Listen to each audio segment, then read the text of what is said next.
9/11 changed our countries in ways that are obvious 10 years later and not so obvious, especially at the security screenings in airports and public buildings. But it also changed the way we think and the way we feel about each other. Because these fifth graders at Carrollwood Elementary were either newborns or unborn in 2001, their memories of the attacks of 9/11 are all secondhand. Bad people went up to the pilots and they took over the plane. People got really scared and a lot of people were killed. Though the details of the plot hatched on the other side of the world are vague to a 10-year-old, the fear has been passed on intact to children like Gabriel. And every time I go on an airplane, I feel like it's going to happen again, so I pray to God that it's not going to happen. Gabriel's teacher can reassure her students, but she can't change the new reality of what it means to be an American. Just seeing those planes go through those towers, I realized being an American doesn't mean you're safe. We try to ease that worry with safety procedures. Visitors like me have to show ID checking in and out of a school.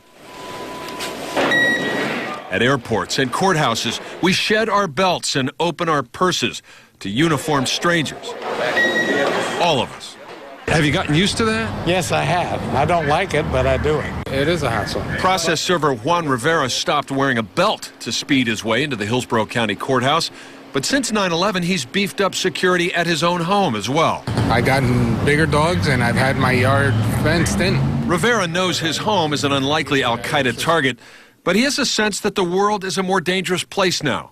It's a stubborn belief in the face of sharply dropping crime rates here and across the country. We just don't trust nobody anymore, and it's terrible. You know, I feel bad about that, but what can we do? People are very depressed, very scared, very pulled back. Tampa psychiatrist Walter Afield hears what he believes are echoes of 9/11 from his patients every day. Yeah, here we've been invaded, war happened, and it was a shock, and it still is emotionally.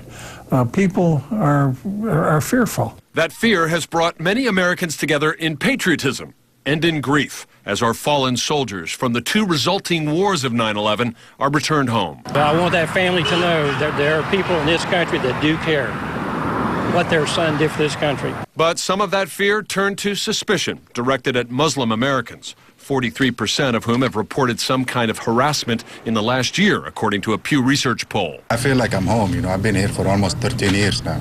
Tampa store clerk Zouair Nefsi from Tunisia says he's had no such trouble. I think everything's been peaceful. Yeah, right. And I hope it stays like that. It's a hope shared by all Americans that another decade will pass for ourselves and our children without a repeat of 9/11.